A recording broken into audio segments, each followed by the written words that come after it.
we're all on a journey. This is what I know what's happening to you. Oh. What's happening to me? So this is actually what's happening to a lot of people. That's really uncomfortable. Is it's like you have to understand. For someone like Alex Jones came on my show and Glenn found out that he wanted one of his paintings and Glenn gave him a custom painting. I thought that was so cool. Right. And so this is my point. Is like for Glenn to do something like that, that shows you that in the end that whatever was worth it then, that people do change and develop and their worldviews change. And the fact that it's true. Like someone's like, does Beck hate Jones? I don't know if he actually hated him in the past, but no, he doesn't at all. And the key thing is like the blacklist that genuinely exists in the media in our side is shrinking because it's getting desperate and people are like, ooh, the people that I thought were, this is what happened to you, that what they were saying sounded bad was just because I wasn't ready to hear it yet. And so there's a lot of ideas that we're not ready to hear because you have to do a lot of soul searching. And it's really hard to admit the fact that you might have been believing lies for your entire life and to realize that you're a part of an establishment that spreads those lies, that believes those lies, and that intentionally, when you see it is nefarious, they intentionally are lying to the public. Not the Blaze, I'm saying, but a lot of people in this industry are, and they know it's not true. It speaks volumes because I've watched this from the outside. When you got people like Hannity, Tucker, Glenn Beck, like all these guys, we used to trash all these people, but it speaks volumes to their character that they're able to say, you know what? Ron Paul supporters took snowballs to Hannity. Yeah, well, I mean that's the thing. Like we were so diametrically opposed once upon a time, but everybody was trying to get to the same conclusion, right? A better life for our family, for our communities, for our country.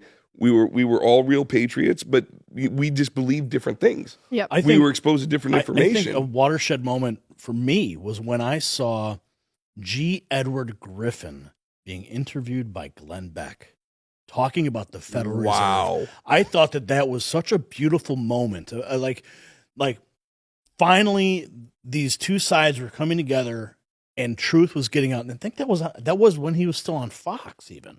But then I think Glenn actually his whole show, like after he exposed the Federal Reserve, he was gone.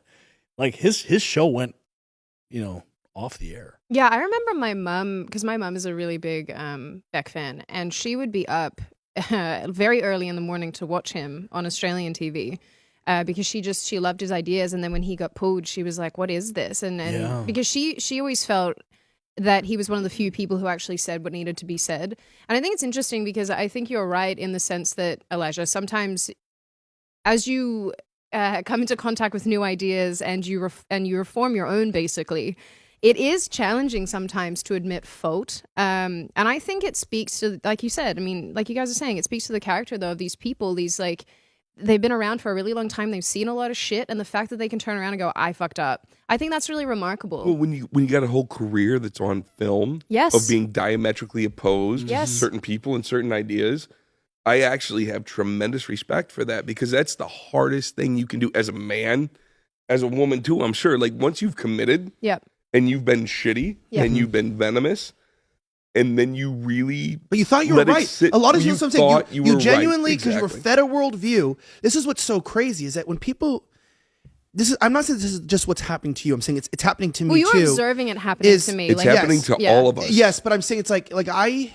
sometimes just sit down, and maybe people watching this know this, where I'm like, oh shit, that's true. And if I say that publicly, I'm gonna be so fucked. Like you sit there and you're like, it's not just like the New World Order stuff. You're going, I didn't just go down the rabbit hole.